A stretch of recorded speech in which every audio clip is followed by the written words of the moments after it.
This is Channel 253. Channel 253 is sponsored by Alaska Airlines. I'm Nate Bowling and I fly Alaska. To book your next trip, go to alaskaair.com. This is the Nerd Farmer Podcast, a national conversation through a local lens.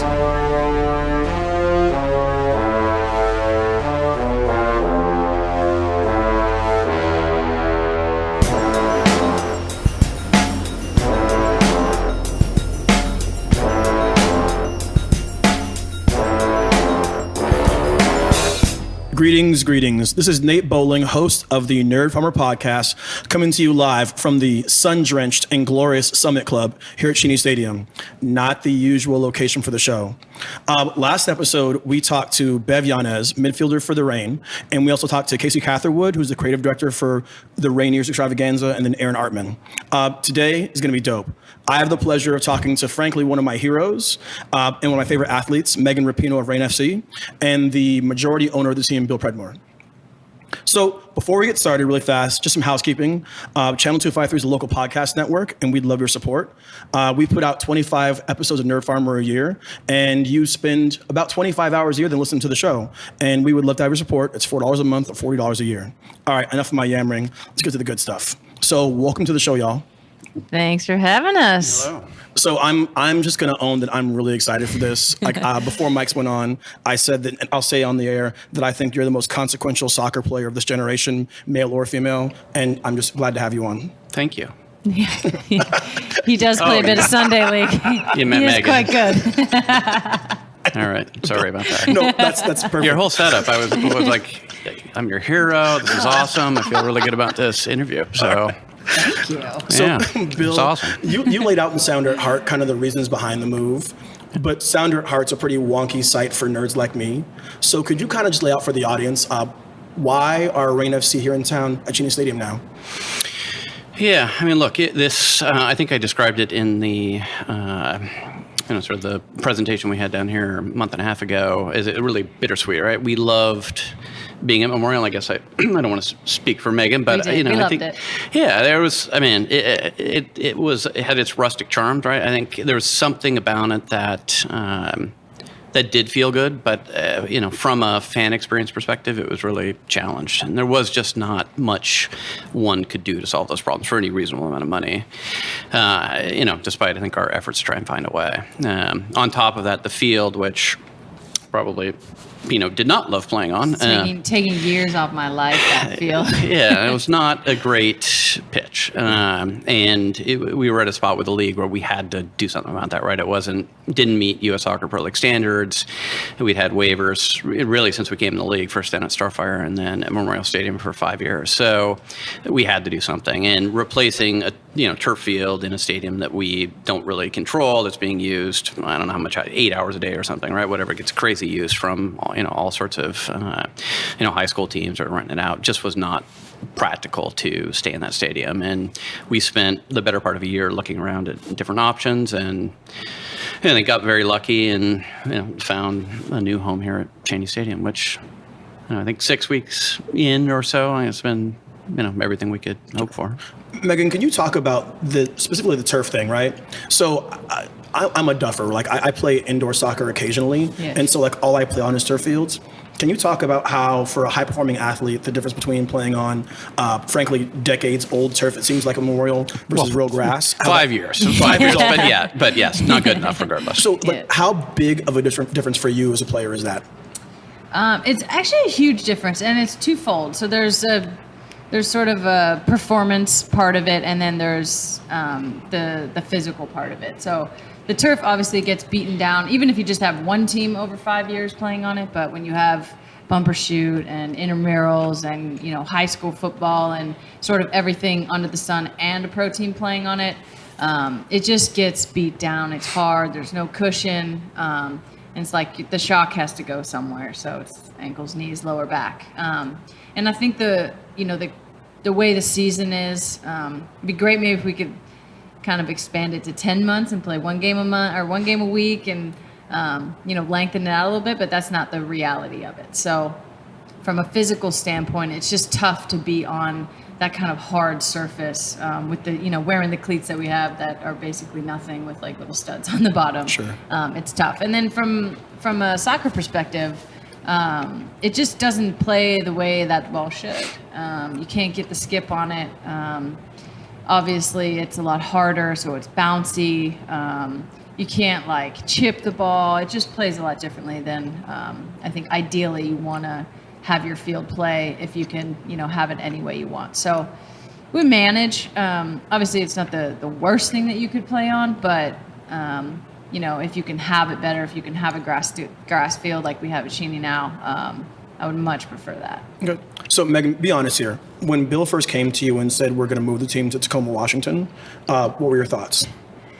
Well, he called me, or we got on a call, and it was a very lengthy and like well thought out and sort of all I's dotted and T's crossed explanation. So actually at the end of it, because kind of in the beginning, I'm like, oh my gosh, like we're moving to Tacoma, it's so far. But then by the end of it, considering all the options, kind of being told what the stadium was going to be like, obviously the new ownership group, the potential here in Tacoma, understanding all the limitations that that Memorial had, and just feeling like we were there wasn't a clear path to like really, really thrive in Seattle. And I think that's kind of one of the main things I've learned in being in this league and other leagues, and just as an athlete in general, like you have to be adaptable and nimble, and it's like if we're not thriving there, we can't be married to it. So we have to move, we have to be bold and make changes and do what we need to do. So by the end of it, I was like, okay, I'm getting an electric car and we're going to be good, and it's going to be fine. Like I really truly feel like this is the best way forward for the club. And it's going to be a great move, and I think we're going to be super well supported down here in Tacoma and give the fans an amazing show to watch. I was going to ask that. Do you feel like you can feel excitement in the community? Yeah, definitely. Admittedly, I haven't been down here that much. Sure. I've only been in preseason a little bit, but absolutely. And even just seeing like how well supported the baseball team is here, and the Sounders too, or Defiance, and just hearing like the possibilities of what it could be like in the stadium. I'm just thrilled. I feel like we also are really confident in the show that we put on, and you should be. If I need to ramp up the antics at any time to get more people in the stands, I'm fully on board for that. So we're ready for the entertainment.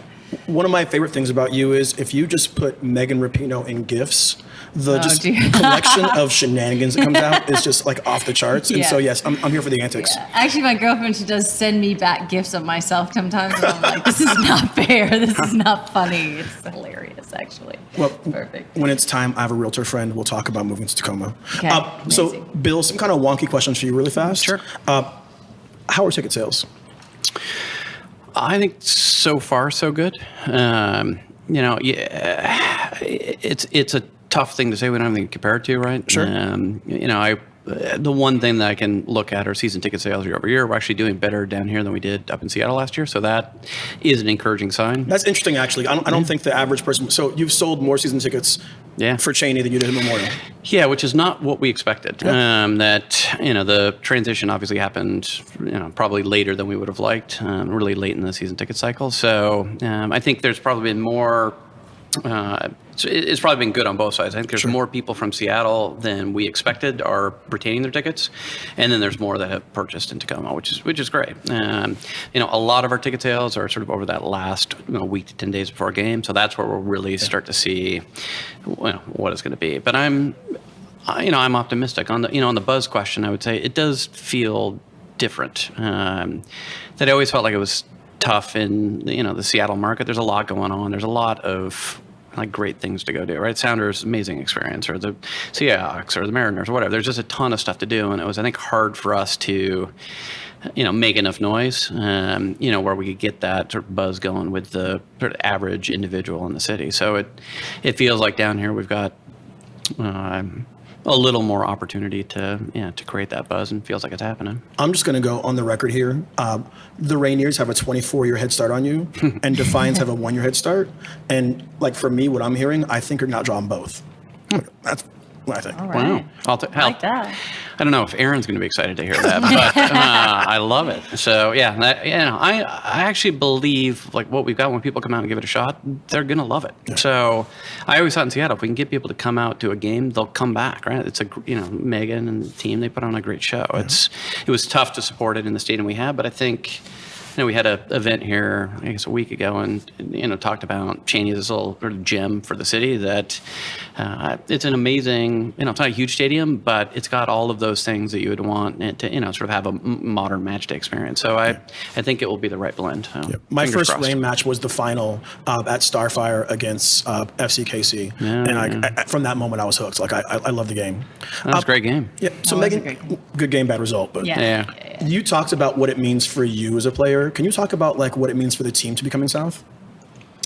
I think it's actually really great for the team. I think that kind of like what Bill was saying, at times I think we got sort of lost in the mix and even sort of individually. Obviously, Seattle's an incredible city. But I think there's so much opportunity to really grow here and like sort of be one of the most important things or one of the most exciting things in town. And I think that's really cool. I think we have an amazing opportunity to really connect with the fan base in a different way than we were ever able to, or was probably ever possible in Seattle. I think we can be not just much like more part of the community, but like we're going to be like living here, everyone. And like it just feels a little bit more tight knit, like they have skin in the game and we have skin in the game as well. So I think from an individual perspective, it's going to be great. I think most people move down here. I think there's probably only one or two of us that will commute from Seattle. But I would imagine I'll be staying down here quite a bit if the commute continues to stay wild. But yeah, I just think it's like players are excited. It's beautiful down here. Like their apartments have amazing views of the water. And, the stadium's great. Like I just think, it's different from Seattle, but it's still like an incredible market in our league. Yeah. So last season, you all had a pretty good season. You made the playoffs, I believe. We're in the semis. Obviously, like you are the most famous person on the team, but can you talk about, for folks who are going to be new to the Reign experience, who are other players on the roster they should look out for? Yeah, definitely. So we have a number of international players. Obviously, Jodie Taylor, she's an English international player. Ali Long, Teresa Nielsen, Rumi Utsugi's a Japanese player, Lydia in goal. I think some of the younger players, Darian Jenkins, I think she'll probably play out wide on the right. I think she has a huge opportunity this year to make a big impact. I think that's an area where we can improve and just become much more dangerous, balanced in the attack. So I feel like she's going to get a lot of opportunities. I'm super excited about her personally.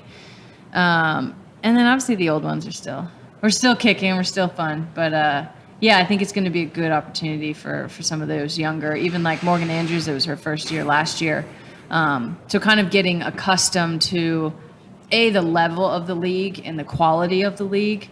And then getting used to Vlatko's, kind of system and philosophy. And so that sort of second year, that kind of like sophomore year for everyone, I think everyone feels a lot more comfortable and like are used to the league, and now they can really let themselves flourish. You've played in other leagues around the world. Can you just talk for listeners, like where is NWSL in like the tiers of like leagues around the world? As a league as a whole and competition-wise, quality-wise, it's in a tier all its own. I really believe that. There are certain teams that are also in a tier all their own. Sure. Take it, Lyon, I think, is there. Wolfsburg is there. The Arsenal ladies are really good. Arsenal is good, obviously. But there, it's hard in those leagues because the quality for the other teams is just not there at all.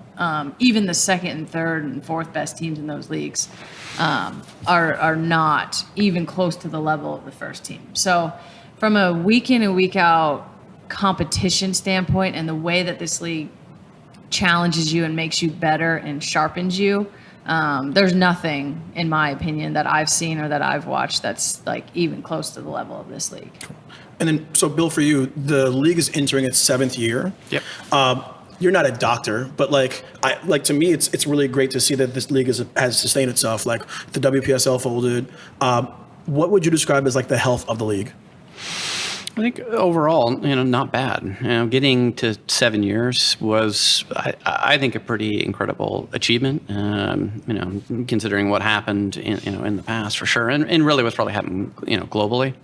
So, I feel pretty good about things that, I'd like to see, and I think we probably need to see expansion in the future, and that's something I think the group's pretty focused on, trying to make happen. So, I don't think our success is dependent on it, but it feels like the forward momentum there would be helpful. So I think in 2021, that's hopefully an indicator of growth. But overall, I think feeling pretty good about things. Megan, I'm going to ask you the same question twice. Once about the Reign and once about the national team. Okay. Where do you think you're going to get the majority of your minutes positionally for the Reign this season coming up?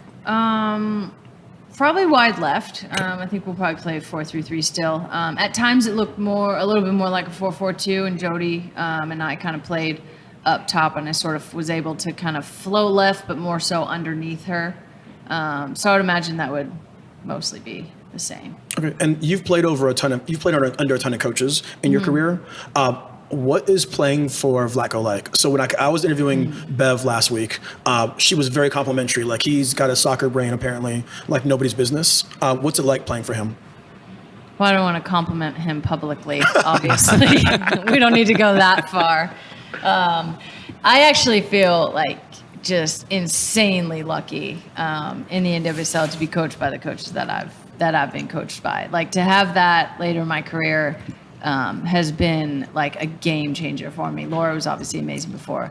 Vlatko is incredible. His attention to detail, not only with each individual player, but with the team as a whole and the vision that he has, the way that he likes to play.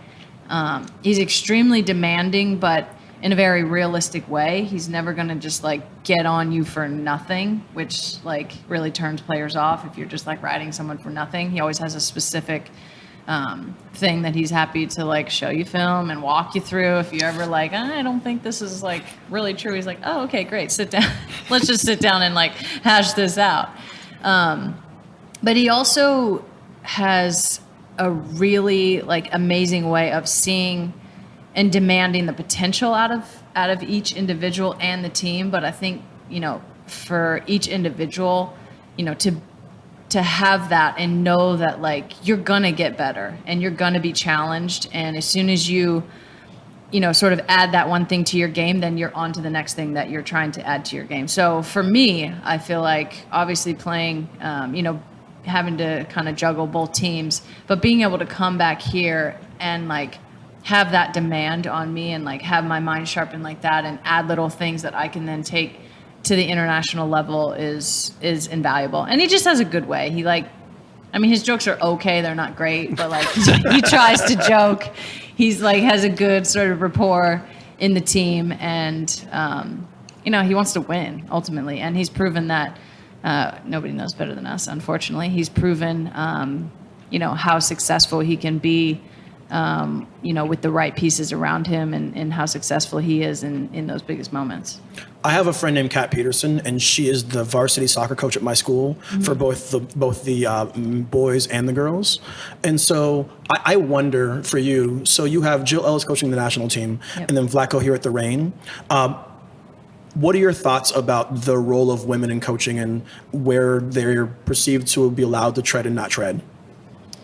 It's interesting with that. I feel that we get this question a lot with that.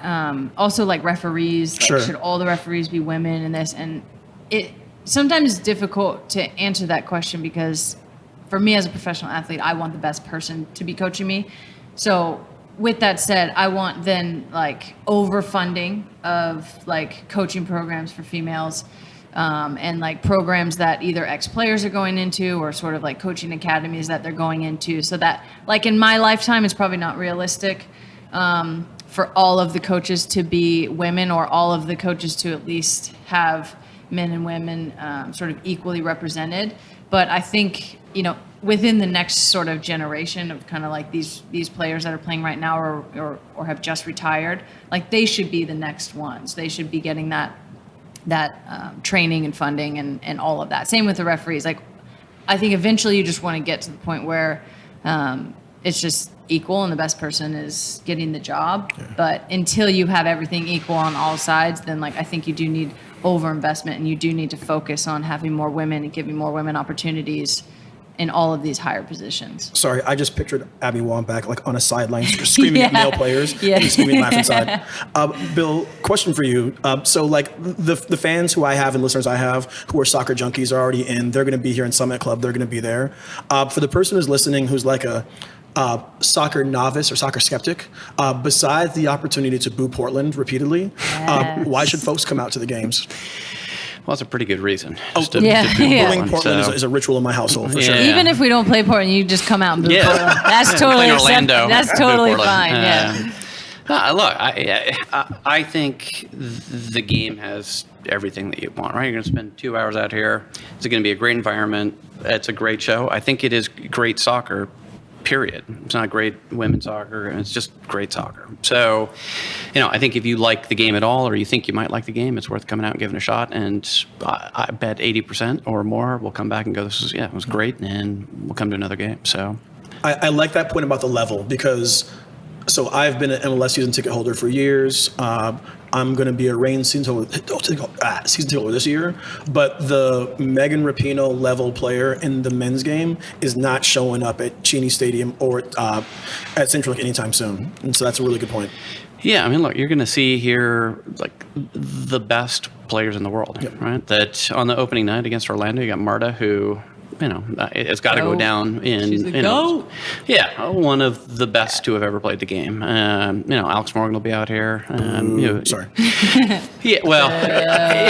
Has done great things on the national team. Like the Ali Krieger. I mean, they've got a great squad. And you go down the league, to Megan's point, you can go through every team and there's a player or players where you're like, that is a world-class player, either a U.S. player or international. And I think it is consistently good entertainment. You just don't have that many.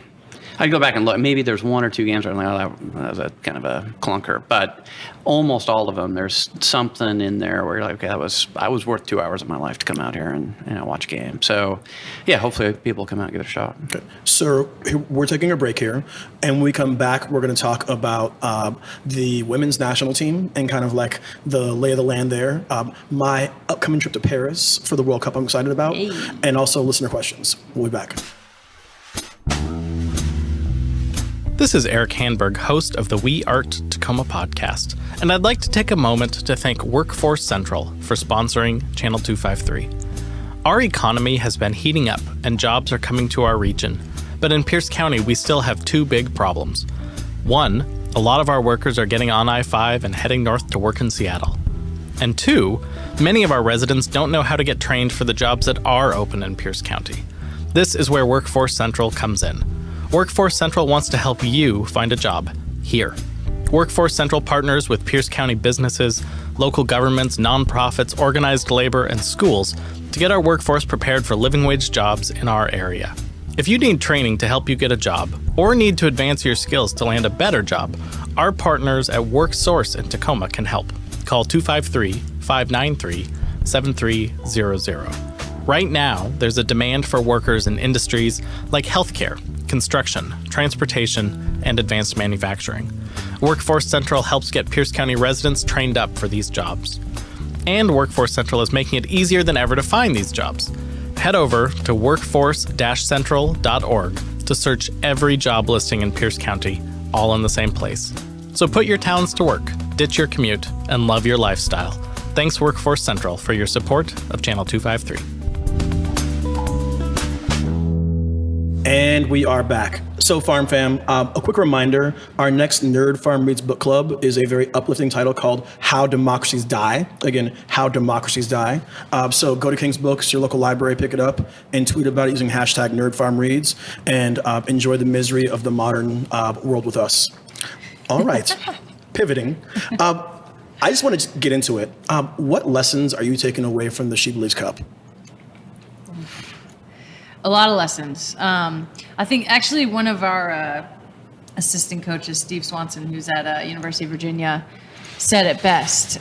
He was like, there's tons of lessons in here. Obviously, we got a number of goals scored against us, missed a bunch of chances, had a bunch of errors defensively as a team, tactical errors.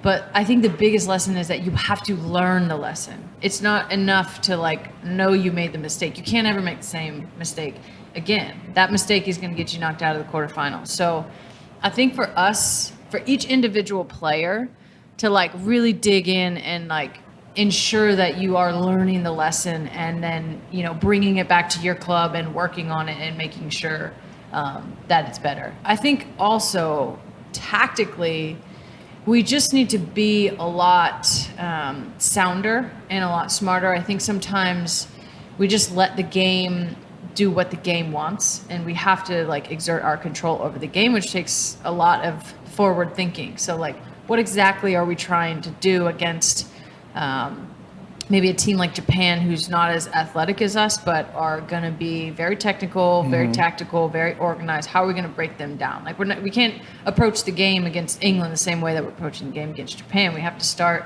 being much more thoughtful and analytical about the tactics that we bring to each game and implementing those tactics in each game. Because the World Cup is like 7 games in a row, bang, bang, bang, and you're going to be playing like the most different teams that you could possibly, you know, good teams. We have some weaker teams in our bracket. We have Sweden. We have, you know, then you start to get into the knockout round, hopefully, and you could be playing a Japan, and then you could be playing a Germany, and then you're playing, you know, whoever. And you just have to be like really tuned in and making sure that like you're taking an analytical and like a sort of thoughtful approach to each game and its tactics. Like you can't show up at this level and just like play the game. You're not playing the game. You have to think it first. One of my listeners had a question about the branding of the She Believes Cup. Okay, so you made about 4 different expressions there. Can you speak to that, please? Well, I hate it, first of all. I like the inspirational aspect of it. It would be great to have it live as it did live when it started, which was created by Lauren Holiday, She Believes, which was like a sort of hashtag initiative before the last World Cup to like sort of get that groundswell. It just seems much more of like a slogan than like a, you know, International Women's Cup or something like that, or International Football Cup. Like you have 4 of the best teams in the world and calling it like She Believes. Like show me, obviously this is so stupid, but like show me the He Believes. Like nobody's calling it that because that name sucks. Sorry, for the record, my wife is like over here like doing reggae horn. Yes, she's amening over there. It's just not like, it's not good enough, you know? Like I just think there was obviously, you know, you want to capture the groundswell with like inspiring little girls and everything like that. But I think too often with women's sports, and we see this on the national team a lot, too often it's about that. Like we need to go beyond just the little girls we're inspiring. We're inspiring them. We need to then inspire all the people that, you know, watch the men's game that don't watch our game. We need to inspire like my dad and my grandpa and like my aunt who doesn't watch. We want to inspire everyone. So if you have that narrow of a message, it's not good enough. It's not thoughtful enough.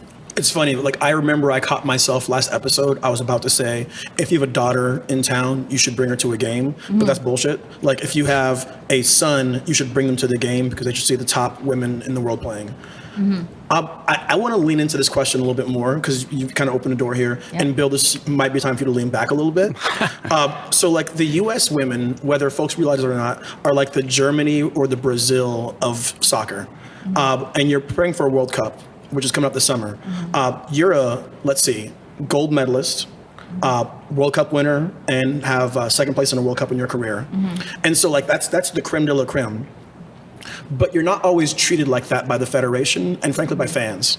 So what is it like for you as a world-class athlete to be preparing for like the greatest competition in your sport and then simultaneously like fighting this fight against your federation at the same time? It is exhausting at times to have to simultaneously like be the very best that you can be, prepare, do everything you need to do, prove yourself on the field, and then step off the field and then have to again prove it or like convince someone that you're worth what you just did. It's like I already did it. that can be extremely frustrating and exhausting at times, and it's just not fair. In the same breath, it's it's where we are as a society and as a country, and it's not good enough for us, or not enough for us to just say like, oh, this is exhausting, like blah blah blah. We have to then do something about it. So I think on the team, we've always taken this very seriously and have so much pride in pushing things forward, and constantly being that voice to the federation or to the fans. If we have to get up and convince people of our worth, over and over again, we'll do that. And we would like to not have to do that. But if it comes to it, we will, and we're willing to do that, and we understand how important that is. But I wish some people would just take a step back. I think you get caught kind of in the digging in of your heels kind of attitude. I wish people would just step back and ask themselves why we don't deserve it. Why don't you think, if you've never come to a game, come to a game, and then tell me why I don't deserve to be paid as much as an MLS player. It doesn't mean that you have to compare this to the MLS in a way, but I think people just see how big it is. Yeah, the MLS is huge. It also has billions of dollars of funding over all of these years, and hundreds of millions of dollars of funding year after year after year. So it's not enough to just say, oh well, see, they're more popular. It's they're more popular for reasons that are out of our control, and we have a great product. So I wish people would just take that perspective a little bit more, and take the sort of why not, and take the opposite, and just it's you've been sort of leaning out of it for all these years. Maybe just lean in for a little bit and see where we go. Yeah. A listener asked, so the mother of Sass, which has a great handle, @_liberal killjoy. They said basically, what is the final straw, or what was the final straw for you that made you want to get on board with the lawsuit and think it was time for a lawsuit? There really wasn't, frankly, a final straw. This is part of the extension of the EEOC process, gender discrimination claim that we filed a couple of years ago. And we just felt while the EEOC did put a lot of resources behind it, we just, we weren't able to get U.S. Soccer to the table. We weren't able to, start that mediation negotiation process with them. And so we just felt this was the right time to take that next step. Obviously, with the World Cup in mind, we wanted to do it early enough to have time before the World Cup, so we can do all the media and have the sort of fanfare about it right now. But then also we want to focus on the World Cup, and we didn't really want it to be too close, and then to let it go another 6 months or something and wait, which is something that we didn't feel like we could afford to do. We felt like this was our best, strongest step that we could make at this point. Okay. So, Bill, and I know you've tread carefully here, as a male that owns a women's sports team and sees how your team is treated in the marketplace next door to a men's team, what do you make of all this? Yeah, look, it's been a eye-opening experience for me that, particularly over the last year, right, trying to find a home. We've had a lot of conversations with a lot of people, and what I have come to believe, and what I think is true, is that there are sort of structural inequities that run back, decades, maybe centuries, right? That's why we're at where we're at today, right? That I think to Pino's point here, today, equal maybe is not enough, right? That you think about how much investment's gone into men's sports, just from the stadium building or whatever. You look at all this stuff over a period of decades, right? You're talking about tens of billions of dollars that have been focused on building men's sports, and how much has been invested in women's sports, right? That it's not as popular as men's. Well, yeah, give me $10 billion Yeah. and let's see how popular the rain is, right? So I think there's a lot of work to sort of unwind what I see as a vicious cycle, right? That because the money's been poured into men's sports, they have these great places to play. They get on television, right? People are watching that television. It informs their view of what is a valid sport, right? What is a good sport? So when they grow up, what do they want to watch? What do they do, right? When they get a job, well, you look at almost any newspaper. Who's writing articles about sports? And it's dudes, right? You'll have a newsroom of 30 people. There'll be like 2 women in it, and it's not the editor, right? It's somebody that's a reporter, right? And so they might be a great writer. They might love women's sports, but they're not in a position of power where they can do anything about it. So, I even look, something like, video games, right? Until very recently, it's all dudes. So it's very difficult to, I think, sort of change people's perception of the value of women's sports. And again, without making any specific comment about the lawsuit, I can say we're in a situation where maybe all of us need to overinvest in here to change how people think about it. And because it's not just about the sport. I think it's how women are dealt with, period. Yeah.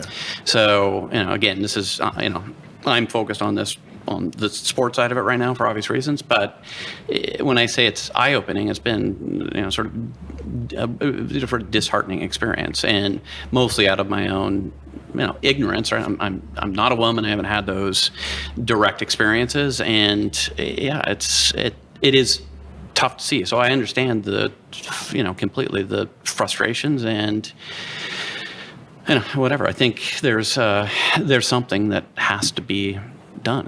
It is not good enough. I think that's the right way to put it. I feel convicted by something you said. If I think about how many hours I've spent playing FIFA, like I can talk to you about like the second division in Holland and all the team names. I can talk to you about rosters in Serie B.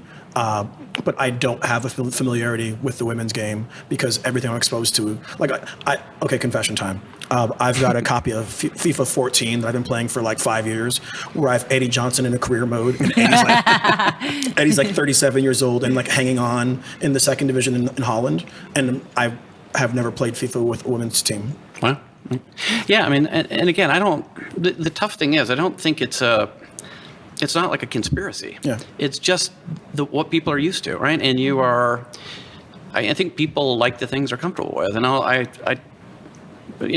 talked about this in the past, right? I think about, I read this sort of study about why you like the food you like, right? And a lot of it has to do with what your mother ate while you were, inside there. You get used to that, and so those are the foods you like when you pop out. And I think from a media diet perspective, it's very similar, right? Like I grew up in the 70s, and I'm sitting on the couch with whatever crappy 13-inch TV or whatever, and what are you watching? It's the wide world of sports. And what is it? The dudes, right? Like occasionally you got Nadia Comaneci, or maybe you got some Dorothy Hamill, but basically it's men broadcasters talking about male sports. And again, nobody was like trying to be evil about it.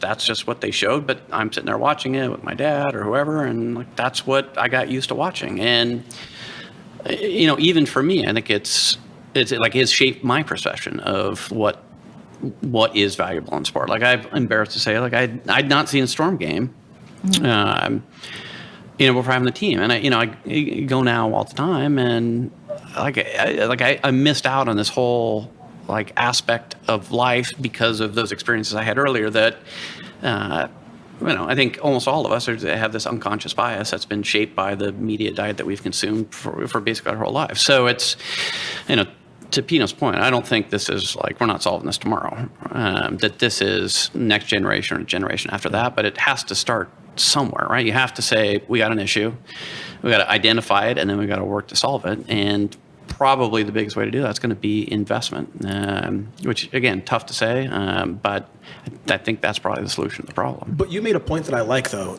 So one of the reasons why the Storm are so popular is the Sonics left. And so there's an opportunity, and they have an opportunity then to occupy a space that was occupied by a men's team in people's hearts.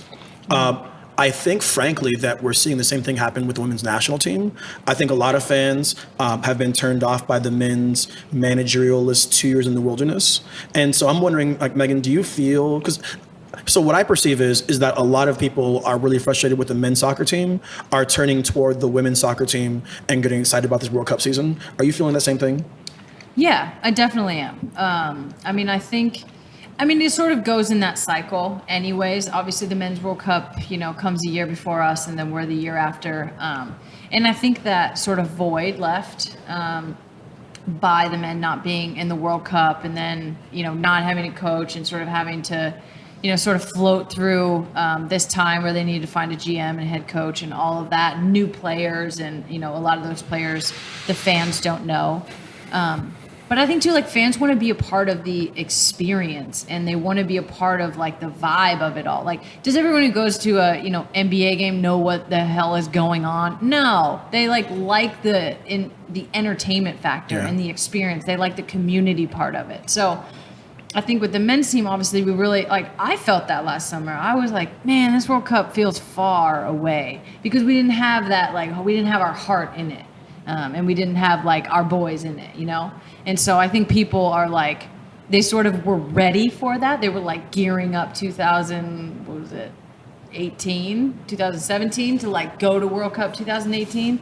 And then they were like, oh, damn. Yeah. But then, like, all that excitement's still there. So it's like, cool, redirect it to us and be part of the exact same groundswell and excitement and be a part of that community.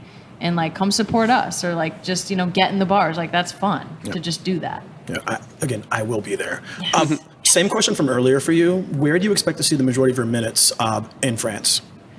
Definitely on the left, like, high on the left. I think that we're pretty, at times I think we, if we want to close out a game or something, we can go to a little bit lower of a block and it'd be more like a winger type, but. I think definitely on that left forward. Yes. So you all are in Group F, which means that you've drawn against Chile, Sweden, and then Thailand. Yep. Any insights you have about how that group's going to shake out, in your opinion? Yeah, it's interesting. Obviously Sweden and us, top teams in that. I think both of us should advance out of that group.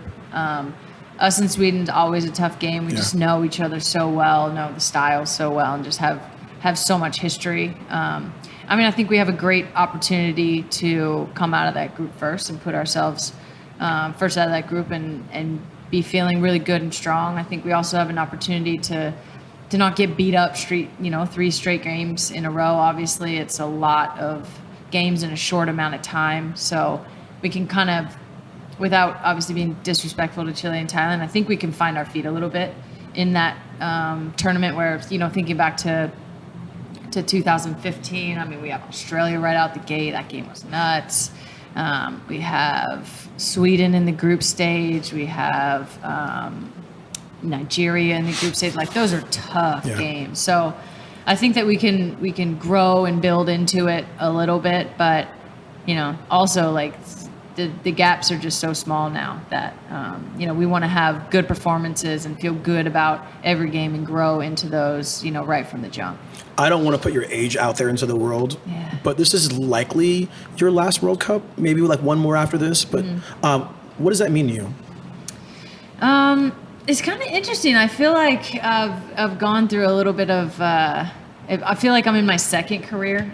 The first, like, up until end of 2015 was pretty much my first career, and now I feel like I'm in this whole new career. And really this just a whole new mindset of what it means to be an aging athlete. Obviously, I'm no closer than anyone to Sue, and, seeing that she's still, like, balling out at 38 in amazing condition, and the way that, she Wait, takes... Sue's 38 now? Yeah. Are you serious? I know. Damn. Sorry. I know. I didn't... It's crazy. Continue. I'm like, how are you like Benjamin Button? Like, how are you getting better every year?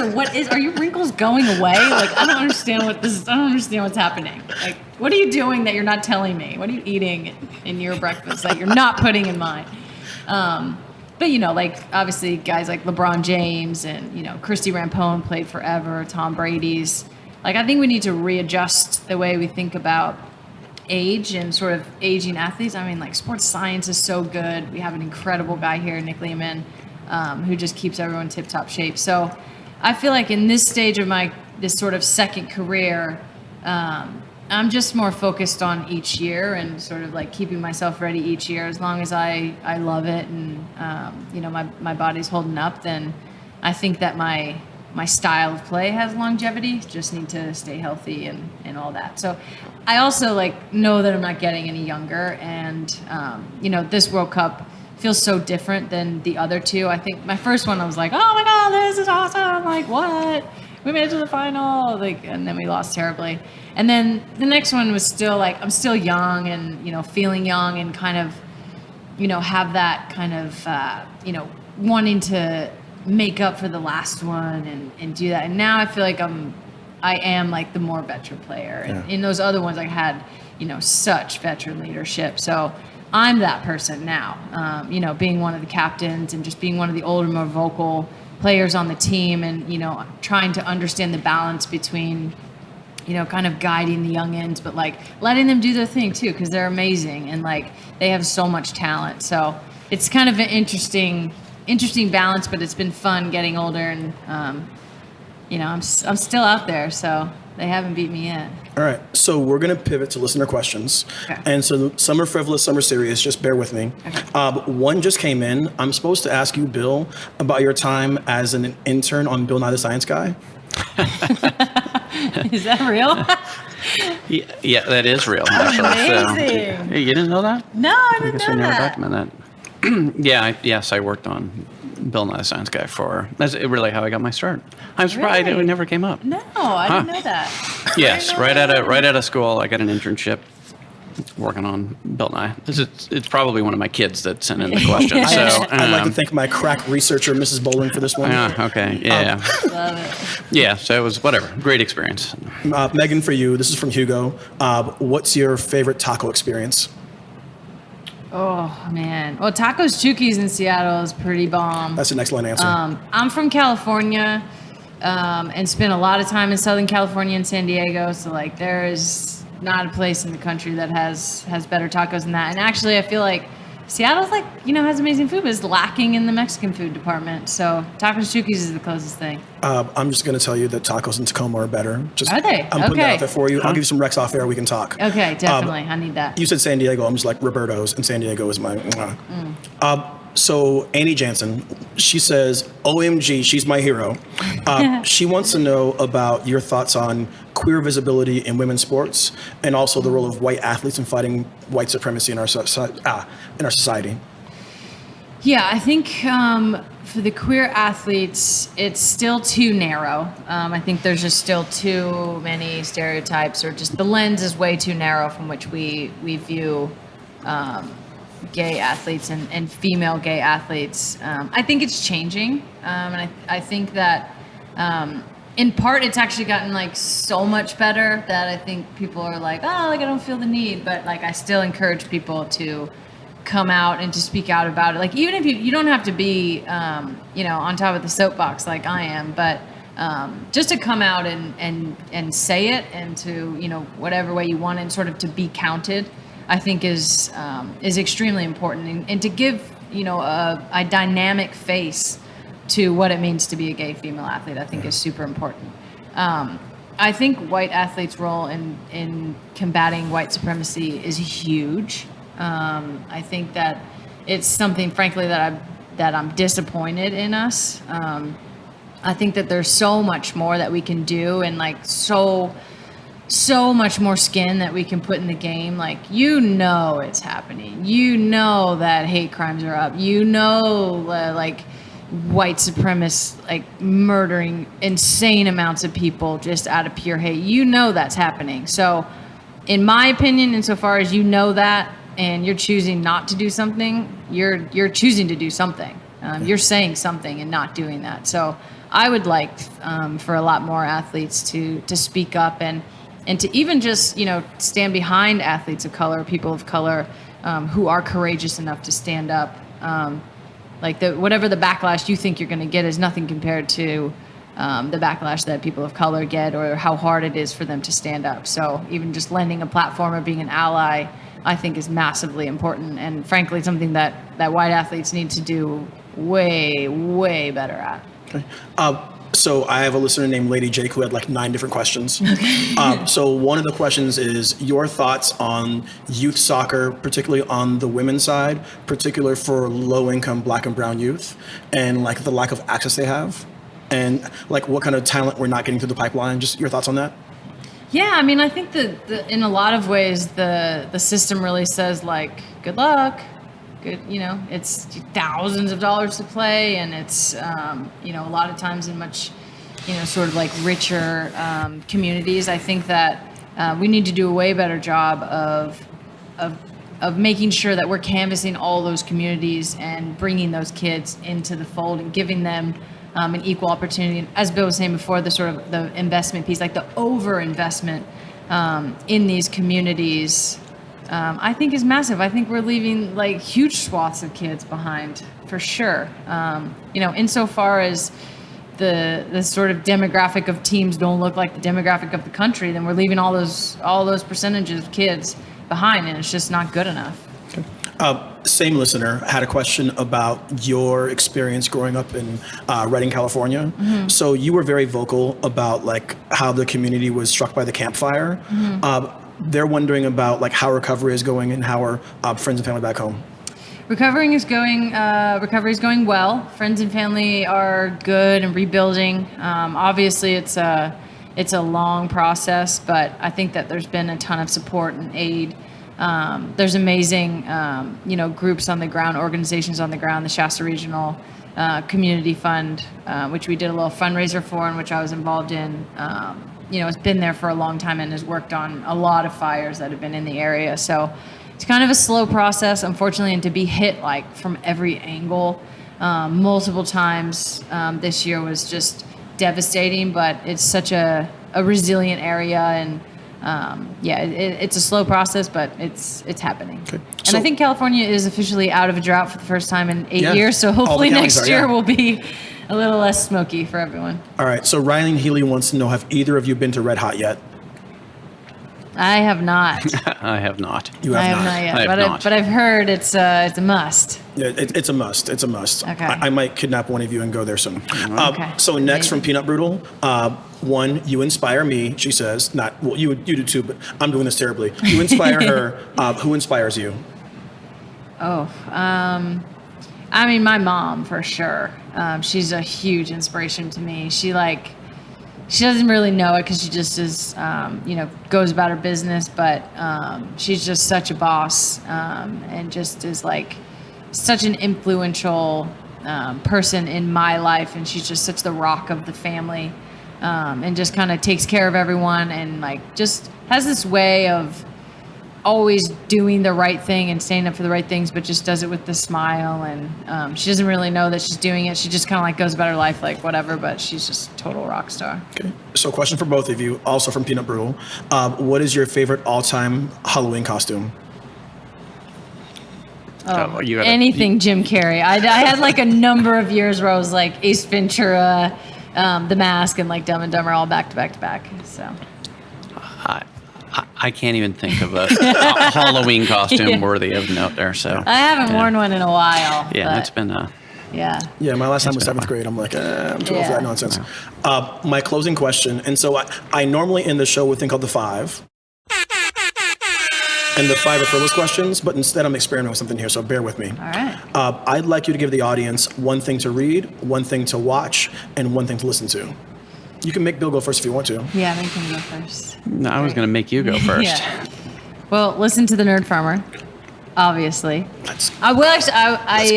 Let's go. I will definitely tell my followers to listen to The Nerd Farmer. I love that your perspective of like what's happening in the world, but from your area. I think oftentimes, podcasts, you listen to news or whatever, and it's like always from this huge perspective, or from Washington, or meaning like DC, or from New York, or whatever. But to actually like relate everything back to your community, what you can do, I think is really cool. What to watch? Us. Come watch The Rain. Good answer. Yeah. Good answer. Yay. Bill's Am I like, taking yeah, it all? Just stole mine. Watch Free Solo too. Free Solo was really now. Yeah. So. No. Free Solo was amazing. I just watched that. I was sweating the entire time.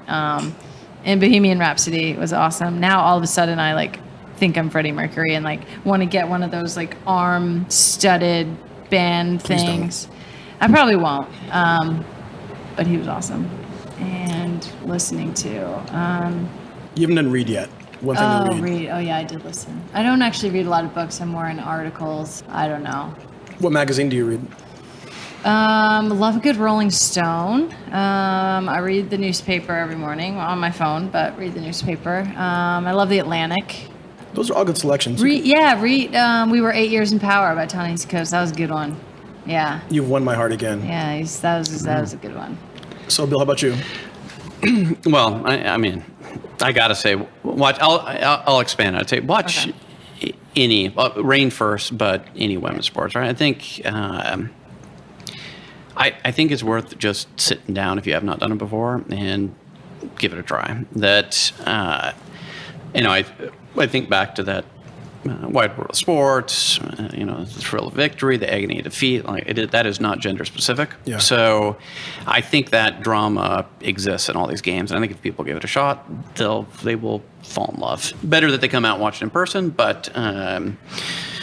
Whatever. Watching YouTube or wherever you can catch it would be great. I'll advocate for women's soccer from a reading perspective. That there's not a ton out there, unfortunately.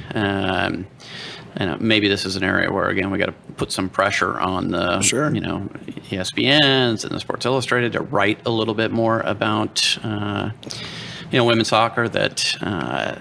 I have when people are talking about articles about women's sports, you'll often have somebody chime in saying it's they don't actually write about the game. It's always some issue around the game, right? Like the lawsuit will get a ton of coverage, but Pino could score a hat trick, or we could win the championship, and nobody's paying attention. So, I suppose it sort of boils down to clicks for publications now. So I'd say read that and click on an ad while you're there, because then they'll run more of it, right? That is a virtuous cycle that can be started up. So would love to see people reading more of that. And listen, I don't know from a listen perspective. That's fine. Yeah. All right, so then the final question is called the Katie Downs question. Katie Downs is a restaurant in town that I don't think pops at all. And so the question is, what is something that everyone loves that deep in your heart is actually trash? And the following things are off limits. The NFL, Facebook, and the Portland Timbers and Portland Thorns are off the table. That's a good one. You get to be shady. I don't know. This is tough. You can make Bill go first if you want to. Yeah. I mean, kombucha for sure. I'm like, there it is. Not all kombucha. I'm like, it's fine, but it tastes like shit. And it smells like shit. It does make you shit, so that's good. But other than that, I'm like... Sorry, I have to hit the reggae horn for that. Sorry. Yeah, kombucha. I'm like... That's an excellent answer. It's such a thing. Bill, shouldn't be. How about you? I don't know if I can top that. I don't. I got asked this question at the event we had here a couple of weeks ago. I was talking about, and now I'm forgetting the name. Hamburger place here. I said to go try the Frisco Freeze. Yeah, Frisco Freeze, right? So, so somebody said, "Hey, you should go try it." Step on some toes. Let's go, Bill. No. Let's go. No, well, this is a good thing for Tacoma. So I went there. Somebody said, "Oh, you should go try it." So I actually left the the meeting and stopped by, and that was awesome. So had a shake and a burger. Somebody had asked about I think Dick's, and I'm gonna go on record. Whoa. And this will, I will get hate mail, I'm sure, for this. I'm not. I don't love the Dicks. So I know. I'm with you. It's okay. I feel like I'm in California. The In-N-Out just blows it out. I'm shook. I am shook. I don't. Look, I don't. I gotta go to this. I think it's a great company. I hear all these great things that they're doing. So I don't want to hammer on those guys. But I just, as hamburgers go, I would definitely go Frisco Freeze. The entire room, hit up Frisco Freeze. The entire room is I know. dropped a nuclear bomb. I know. They're probably going to throw me out of Seattle now. Probably. So, You're done. I also have a realtor for you, so don't worry. It's cool. We're moving to Tacoma. So Yeah, no, here's what it is. I'm probably just fussy. So I think, I know people love it and, respect their views, but yeah, it's not my I'm going to walk fave. out of here and tweet this line immediately, by the way, just for the record. That's going to get me in some You're trouble. in huge trouble, but it's fine. Yeah. I just want to thank you both for coming on the show. If people want to follow you on the socials, where should they look? Well, at Rain FC, right? So At Rain FC, yeah. I think my Twitter is mpino and my Instagram is mrapino. Getting thumbs up from the communications people over here. I think that's it. Yeah. They should be the same, but they're not. Bill, you don't tweet much, but you do have a Twitter account. no, I save my tweets for very, very specific and important situations. You should tweet about dicks when you walk out of Yeah, here. no, this is I'm going to be responding to people, hating me on Twitter. Yeah. So. All right. Thank you very much for coming on. Wakanda forever, y'all. Channel 253 is sponsored by Alaska Airlines. I'm Nate Bowling, and I fly Alaska. To book your next trip, go to alaskaair.com. The real question is the beer open? Yeah.